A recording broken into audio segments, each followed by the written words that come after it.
What is up, everybody? I'm Brad. Welcome to Sports Magazine Collector. In this episode, we're going to talk about the hobby of collecting sports magazines, specifically Sports Illustrated, why it's a cool hobby, why it's unique, and why it is definitely worth you getting into.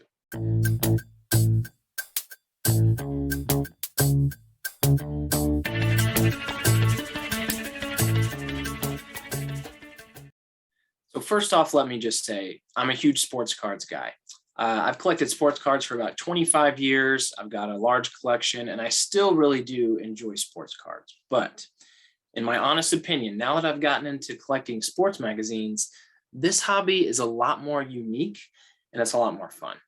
I had a subscription to Sports Illustrated as a kid, probably about 10 years, and I loved to flip through them, loved reading the stories. Even at that age, I realized that it was a pretty big deal for someone to be on the cover. I actually still have a huge stack of all my old Sports Illustrated issues, and I never really thought they'd be valuable. I just held on to them because I thought they'd be cool to keep and look back on down the road. So at this point, I know what you're probably thinking, like, okay, Sports Illustrated, what's the big deal? Everyone had it. Why is this something that anyone would collect? Let me go ahead and dive into what actually makes this hobby unique. The first thing that you need to know is the difference between a newsstand issue and a subscription issue. I mentioned that I still have most of my issues from when I was a kid, and actually I've got one right here. So this is Albert Pujols. This is from, let's see, 2006. I believe this is Albert Pujols' second Sports Illustrated cover. And you can see right here on the front cover, on the bottom corner, there is a mailing label printed right on the front of the magazine. And that has my name, it has my old address on there. And that is basically what makes this a subscription issue. All right. So obviously, because I had that subscription to Sports Illustrated, every week, whenever these were sent out, I received my own personal copy with my name and address on the front cover. Now, unfortunately, because this is a subscription issue, it's pretty much worthless. All right. Now, on the other hand, there is what is known as a newsstand issue. And here's an example right here. This is a newsstand issue, Michael Jordan. You can see there is no mailing label on the front cover. Now, you might remember back in the day walking into Walmart, Target, Barnes and Noble, wherever it was, and they would have a rack of all these different magazines. And a few of those places still have them, but they're usually a lot smaller than they used to be 10 or 20 years ago. But that is where someone could go, and sometimes still can go, to pick up a single issue of Sports Illustrated without having a subscription. So when you bought one of these, they would usually have the little square insert on the inside of the magazine where you could, rip it out, fill out your name and mail it in. And that's how you could start a subscription. But these newsstand issues, obviously, they don't have the mailing label. And so that is what differentiates them from the subscription issues. And as a collector, the newsstand issues are what you would want to collect. So what makes a newsstand issue more collectible and valuable than a subscription issue? Well, first, let's get the obvious out of the way. They look a lot nicer without having some random person's name and address printed right there on the front. But secondly, and much more importantly, they are so much more rare. I mentioned that I have a stack of my old subscription issues. Okay, well, unfortunately, there's thousands and thousands of other people who have the exact same thing. So how much more rare are the newsstand issues? Well, let's look at it this way. At its peak, Sports Illustrated had just a little bit over 3 million subscribers. So let's just say that for each issue, there were approximately 3 million subscription issues distributed. Now, this is not confirmed, but I've seen from multiple sources that only about 2.5% of Sports Illustrated's weekly issues were newsstand. Okay, so let's just take 2.5% of 3 million, and that's going to give us 75,000 copies. Now, if we had 75,000 newsstand copies printed each week, let's then think how many of those copies were just pitched in the trash after reading. People view magazines as disposable, and it's safe to say that a lot of those magazines were just thrown away, either by someone who bought them, read them one time, or maybe never purchased off the store racks and just thrown away by the employee. So let's estimate that 50% of these newsstand issues survived and are still out there somewhere today. Honestly, I guarantee you that the number is so much less of what actually survived, but we're going to be really conservative. We're just going to say 50%. So if 50% of those newsstands were thrown in the trash and we got 50% left, that means we've got roughly 38,000 newsstand copies floating out there somewhere. And once again, I promise you that number is being extremely conservative, as you'll see once we start digging into some of these other numbers. So once again, we're going to estimate 38,000 newsstand issues are out there for each cover. And if that sounds like a high number for you, I want you to consider this. It's estimated that there was a print run of about 200,000 cards for the 1986 Fleer basketball set. Okay, I mentioned that I'm also a big sports cards guy. So if you're not aware, the 1986 Fleer basketball set is the set that contains the Michael Jordan rookie card. So you can estimate that about 200,000 copies were made of the Michael Jordan rookie card. That would mean that a newsstand issue of Sports Illustrated is at least 5 times more rare than a Michael Jordan rookie card. And by the way, if you were not aware, average sale right now for an ungraded Michael Jordan rookie card is right around $2,000. And the average sale of a Michael Jordan rookie card graded at a PSA 10, $290,000. All right, so let me repeat. A newsstand issue of a Sports Illustrated is at least 5 times more rare than a Michael Jordan rookie card. And remember, that's being extremely conservative, because I guarantee you that there are a lot less than 38,000 remaining newsstand copies of Michael Jordan's first Sports Illustrated cover. In fact, as of today, there have only been 77 graded of that Michael Jordan first cover. And we'll talk more here in just a minute about grading. So now that we've talked about the scarcity factor, let's talk about what exactly makes Sports Illustrated magazines so cool. First off, these issues are iconic. Sports Illustrated has been the absolute gold standard for sports publications for the past 70 years. You've got the greatest athletes of all time. You have the best photography. You have the biggest moments. There's so much history. There's so much nostalgia. The covers are just straight up awesome. So let's take a look at a few. All right, I already mentioned the Michael Jordan first cover, so let's start there. November 28th, 1983. This is the first of 50 times that Michael Jordan has been on the cover of Sports Illustrated. This is probably one of the most coveted issues ever released, and just look how beautiful it is. You've got the North Carolina jersey, the blue background. You've got a young MJ holding up his #1 next to Sam Perkins. Just so awesome, so cool. Okay, next, speaking of iconic, this is a cover from 1980, the U.S. men's hockey team, Miracle on Ice. Enough said. This is an absolutely awesome cover. They didn't even put any other words on it, just let the picture describe itself. And this is a prime example of one of the reasons that Sports Illustrated has always set itself apart from the other sports magazines. Just incredible photography. Now, 42 years later, how many of these copies do you think are still in existence today? If you have one, it is an amazing collectible and an awesome display piece. Right here, we've got Mickey Mantle, 1956. This is a classic cover. It doesn't always have to be just about the historic moments, but also the historic athletes. Mickey Mantle has long been one of the most collectible baseball players and just athletes in general. And this is a really awesome cover. 1982, The Catch. You've got Dwight Clark skying up to snag the touchdown pass from Joe Montana to beat the Cowboys in the NFC Championship game and head to Montana's first Super Bowl. This is an absolutely iconic moment. Awesome photo, awesome cover. All right, here we've got Tiger Woods basically doing the famous fist pump, winning the Masters. And you can just see that these are amazing snapshots in sports history. Once again, you've got the biggest athletes, you have the biggest moments. And what makes it even cooler is that these issues are so ridiculously hard to find in newsstand, and even more so to find in good condition.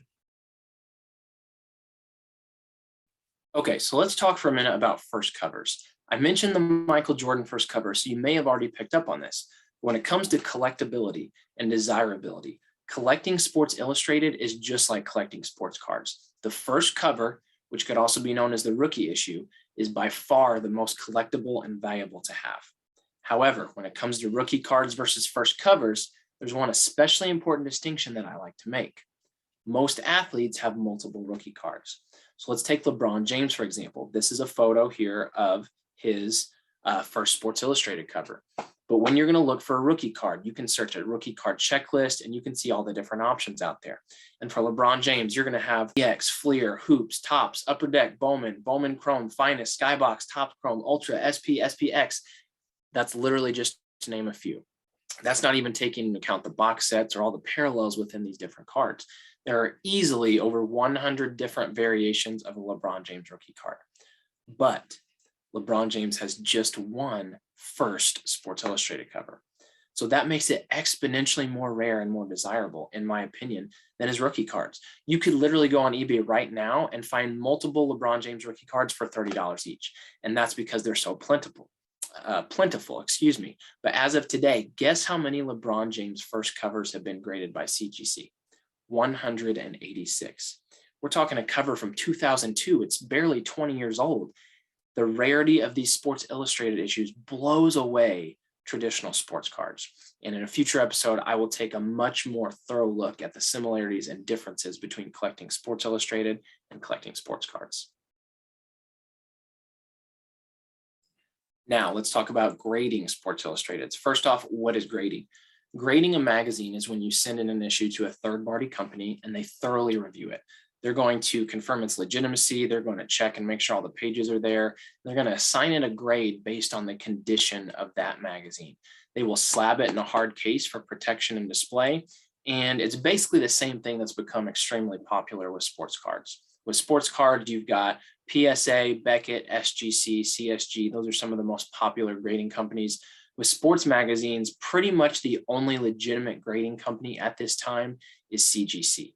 CGC has been around since 2000, so for over 20 years, but their bread and butter has and continues to be grading comics. Now, grading comics is a whole nother ballgame, and it has been popular and more prominent for a lot longer than grading sports magazines. Just for reference, in January of this year, 2022, the record for highest sale of a comic was broken. A Superman #1 issue with an 8.0 grade from CGC sold for $5.3 million. Let me repeat that, $5.3 million. CGC started grading magazines in 2009, so about 9 years after they opened up grading comics. We're a little bit behind the 8 ball in terms of comics. But if you look at their popularity and you look at the popularity of sports cards and just how collectibles in general have blown up. I mean, you've got graded VHS tapes, graded video games, graded ticket stubs. All these things have just blown up in popularity over the past couple of years. There's no doubt in my mind that Sports Illustrateds are going to get there. Just look at the rarity, just look at the scarcity that we've already talked about, and just look at how awesome they are to display.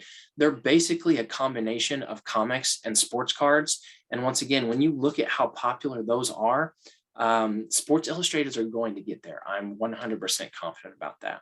And as we're going to talk about in a minute, there have already been some really strong sales on sports magazines.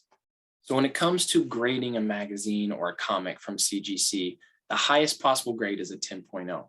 However, that is insanely rare. And when I say insanely rare, I mean basically never. There are a handful of 10.0 and 9.9 graded comics out there, but as of today, over 11,000 Sports Illustrated issues have been graded by CGC and 0 have received a 10.0 or 9.9. So for that reason, a 9.8 is considered to be the top grade and the gold standard. If you get a Sports Illustrated issue graded at a 9.8, it's considered to be in mint and top condition. And if that's a coveted issue, such as a first cover of a Hall of Fame athlete, you probably have an issue with some serious value. Of over 11,000 Sports Illustrateds that have been submitted to CGC, only 7.5% have received a 9.8. So it's very rare. Now, after a 9.8, you've got possible grades of 9.6, 9.4, 9.2, and 9.0. Grading is going in 0.2 increments. After that, it then goes 8.5, 8.0, 7.5, etc., moving in 0.5 increments. So let me show you exactly what a graded magazine looks like. This is one that I own, and this is Cassius Clay, aka Muhammad Ali. This is his second cover, not his first cover, but his second cover, and it is from February 24th, 1964. So this magazine is pushing very close to being 60 years old. And I mean, look at it. It's awesome. You've got Muhammad Ali. It's like showing him in a bank vault. bunch of money, like he's doing a bank robbery. Says my $1 million getaway, Cassius Clay. Super awesome cover. So you can see this is what the CGC slab looks like. They've got the grade prominently displayed up here. So I got a 5.0 on this one. They got the CGC universal label going across the top, and it's slabbed in this nice hard protective case. These things are really beautiful to display. In my opinion, they display much better than sports cards because they're a little bit bigger. Now, the higher the grade, the more collectible and the more valuable the issue is, which is something we haven't talked about quite as much. We already talked about the scarcity of these newsstand issues in general and just how hard to find they are in any condition. But now think about, of those, how many of them survived in great condition? Very few of them. How many of them don't have any tears or scuffing or color breaks? That's where even more rarity comes in. Just the newsstands in any condition are extremely rare. But then when you start looking at those that are in pristine or top condition, there's almost none. For some of these vintage issues, some of these older issues, you will likely never see a 9.8. So, with this Muhammad Ali, there's this Cassius Clay, obviously I got a 5.0. That is not a great grade, but do you know how many of this issue have been graded? There have been seven copies of this magazine from 1964 have been graded by CGC. So in my opinion, it'd be awesome to have the highest one graded, which I think is maybe like a 9.0 or something like that. But I have one of 7 of these in the entire world. That is awesome. And that is what makes this hobby so cool. So now let's finish this video with a segment that I know many of you are interested in. How much are these magazines actually worth? Are people actually buying them? And do sports magazines present a legitimate investing opportunity like sports cards have done? Let's take a look. So eBay is the #1 seller of sports cards. And if you start poking around with some searches, you're going to see that they also have thousands and thousands of Sports Illustrated issues up for sale. Now, as you browse, you're going to see that the majority of those issues are subscription issues with mailing labels, but there are some newsstand issues scattered around, and there's plenty of gems to be found. Now, if you specifically search CGC Sports Illustrated today on eBay, I came up with 976 results. And then when I look only at sold listings, I get a total of 394. And that's in the last 3 months because that's the only sales data that eBay keeps up on their site. So in the last 3 months, there have been 394 sales on eBay with an item that had both CGC and Sports Illustrated in the title. Now, of those 3, the highest prices, here we have 1954. This is actually the very first issue ever of Sports Illustrated. Hall of Famer, Braves Hall of Famer Eddie Matthews is on the cover. This is graded at a 9.8. Now you might be thinking, whoa, hold up. Very first issue ever, 1954, graded at a 9.8. That's insane.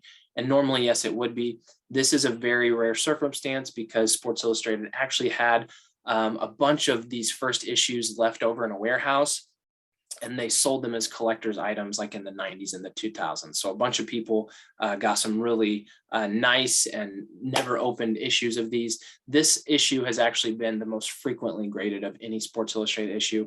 There are currently 495 out there that have been graded. Now, still an amazing collectible. And as you can see, the $10,000 that's crossed out because it was a buy it now or best offer. And you can find, if you do a little research, that this one was accepted for $7,000, and then another one of the exact same, a 9.8, was sold for $6,700. So those were the 2 highest sales for CGC Sports Illustrated in the past 3 months. And then the third highest was this Steph Curry right here, $3,500. This is not even Steph Curry's first cover. But it is a 9.8. I believe it is a regional variant as well, which makes it more rare. So you can see that there has, been a little bit of interest already in buying some of these graded Sports Illustrateds. Now, another place where a lot of these get sold is Heritage Auctions. If you look at some recent sales from Heritage Auctions, you're going to see that there have been actually 4 sales in the past year and a half that have been over $10,000. So you can see right here, this was last September, a 9.8 of Patrick Mahomes. This is his first cover, sold for $10,800. In May of 2021, this is another 9.8 of the first issue. This one went for over $11,000. In March of 2022, you had Tom Brady's commemorative issue in a 9.8. This is kind of his first cover.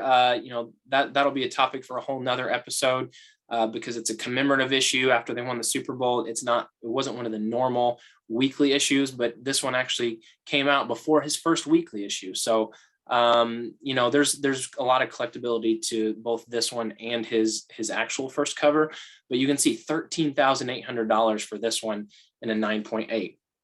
And then this next one, this is really the big daddy of them all. This has started getting a lot more attention to this hobby, and that was that in February of 2022, highest public recorded sale ever for Sports Illustrated magazine. This is Wayne Gretzky's first cover from 1981, graded at a 9.4, and it sold for $30,000. And this is not even his highest graded issue. There's a 9.8 out there in this issue. There's one 9.8, there's 0 9.6s, and then there's this 9.4. And so this wasn't even the highest graded copy available. Available, yes, because whoever's owning that 9.8 probably isn't putting it up for sale for quite some time, but this sold for $30,000. So this shows you that the demand is already there for high grade superstar covers, especially if it's their first cover. And you have to recognize that this hobby, it is in its infancy. When people catch on to this, I honestly don't know how high things will go, but I know it's going to go higher than it is right now. When you look at the success of the comics, we've got Superman first issue selling for over $5 million. When you look at the success of sports cards, we've got multiple cards selling for over $1 million. I think those show you what the ceiling could be someday. Now, I'm not saying that it's going to get there, and definitely not anytime soon, but I think that it's basically a guarantee that it's going to continue to go up when you take into consideration what we've talked about with the rarity of these newsstand issues and just the nostalgia, just the awesomeness of the covers, the iconic photos. No doubt in my mind, this is the early stages of something that I think is going to be very, very big. So there you have it. Collecting Sports Illustrated magazines is a growing hobby, and there are plenty of good reasons. These things in Newsstand are extremely rare. They are incredible covers of just amazing moments in sports history. They look great on display. They're proving to be a solid investment opportunity, and they're just flat out awesome. So if you enjoyed this video, or if you're interested in learning more about the hobby, please subscribe and like this video. Please leave comments or questions in below. I will respond to everyone. And there's so much more to talk about, and I have lots more content planned for some upcoming videos. Now, I'm going to close each video with a trivia question about either sports magazines or just sports in general. So here is the very first one, and we're going to start out fairly easy. I mentioned in this video that Michael Jordan has appeared on 50 Sports Illustrated covers, and that is the most all time. Which athlete has appeared on the second most Sports Illustrated covers? Drop your answer in the comments, and if you are the first to answer correctly, I will give you a shout out in the next video. Thanks, guys.